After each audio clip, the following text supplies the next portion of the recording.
after this podcast. Great. Oh. Now, if the cabal knows its days are numbered, there's every chance they might try to roll out every weapon that they have in their arsenal at this stage, you would think. So they pulled the George Floyd Black Lives Matter stunt out of their toolkit. Presumably we can expect more along these lines, or would you say that they've been so neutered by now and they've been rendered so impotent because so many of the ringmasters have been put out of action that they don't really have that many tricks left up their sleeve? All they've got is the mainstream media and all the propaganda and fear that they can spread through that. Yes. I guess my question is, do you expect more false flag stunts to be forthcoming between now and November, or do you not? Yes, think they've got the but not capacity to the pull same them off extent, anymore? because Soros has been removed. Now, I'm not saying that I know that Soros has been murdered or not, because the Soros trial publicly would be exactly what they want.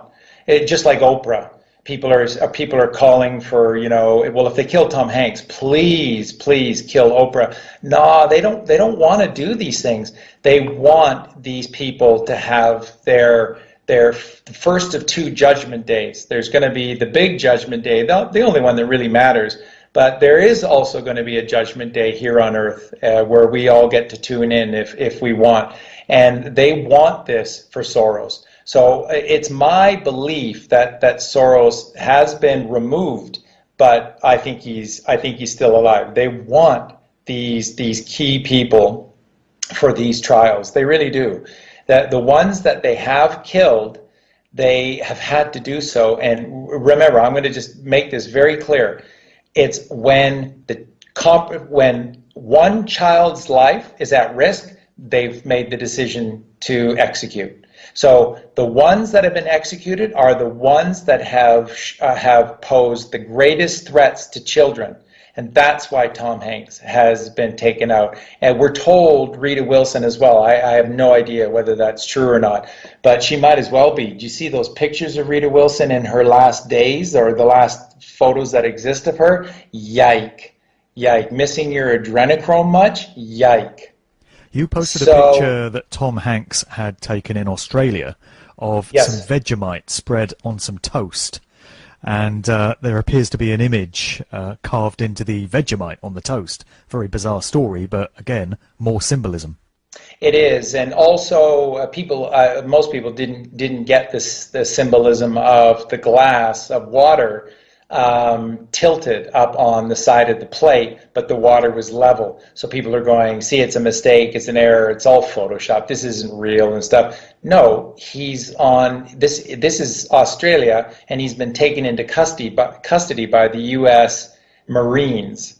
And the Marines are the ones that have been going ship to shore all around the world. The Marines have been doing all of the international arrests. And so he was on, I guarantee it, he was on a U.S. naval ship that was populated by the Marines. And he knew that he was going to be, for me, I take all of that he was going to be executed that day, that was his last, that's his last message and stuff, other than, of course, hosting Saturday Night Live from hell, I guess, but... So yeah, it was supposed to be a hanged man, right? The image. That's right. I took another image and then highlighted so that people could see it a little bit better. Kind of outlined it and highlighted the hanged man image. Also, by the way, folks, you can see it with the toast. Not many people have got that itself. But again, to hang a person, you have to have a column that is very sturdy, but then the person that's hanging has to be away from that post, or they can wrap their legs around it to try to suspend themselves. So they go out and to the right, correct? That's what the hangman's pole looks like. Well, that's how, if you look at his breakfast toast, just while you were listening, go back and just check it, and then look at Tom Hanks' toast. And the second piece of toast is up and to the right, and that is the hangman's post with the noose. And he took a bite out of the noose. And a lot of people have not got in that little post is what I put up at the top there. And that little saying that's from Tom Hanks. And that's what Tom Hanks said as his sort of farewell words to this world, which is that I smoke up good shit every single day, and the stuff that I smoke is so strong that'll make your little dick fall off. Who's he talking about? What's he talking about? He's talking about little boys, little kids. And then he says, and I make no apologies. He said, I'm going to go out on fire as I lived my life on fire. I lived it my way.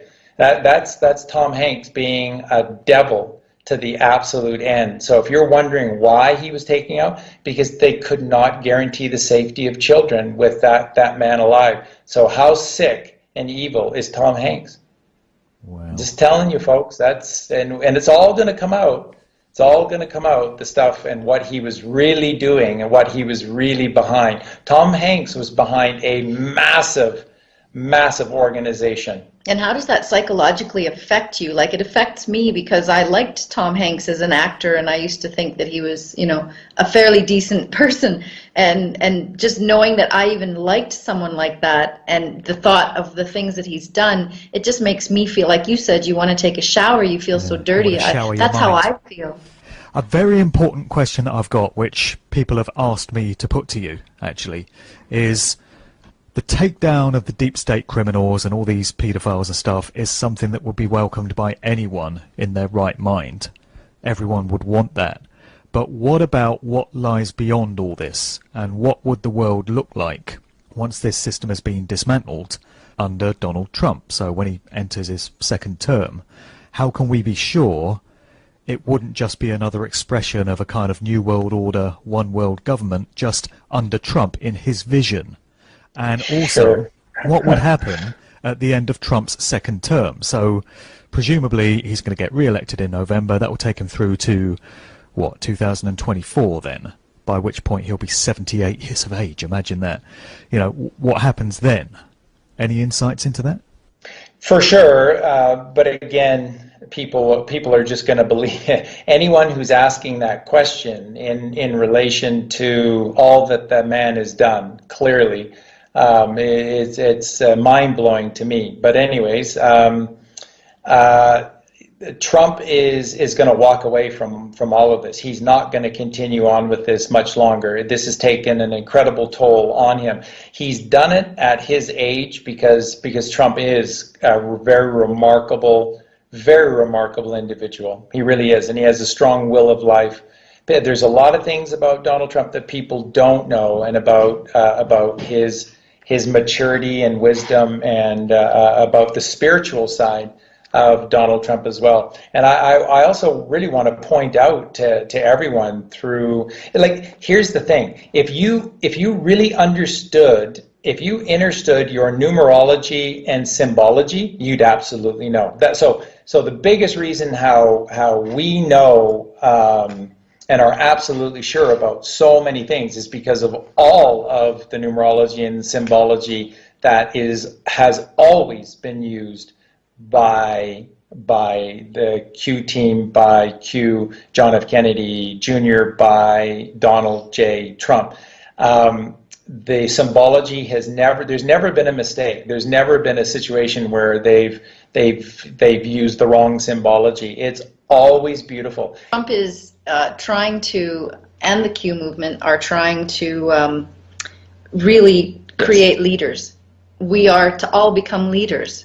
And that's why they will give it back to the people. But before that, we need to find out who we really are and what's really been going on. And I would suggest that that's what the Great Awakening is, and that's what all this is about, and that's why we're doing what we do, and that's why you do what you do, Mark.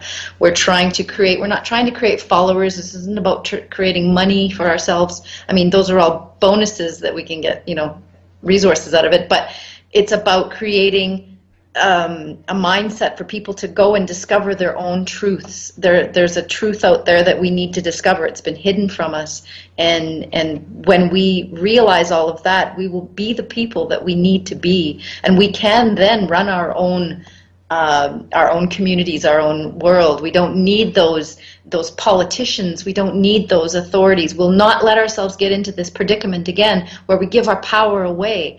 And so what do we have to prove that Trump is going to do this? Well, I think we've laid out a lot of who Trump is and what he's about, and we have to have faith at some point, and we have to grow up, and we have to become responsible for our own lives, and we have to become responsible for our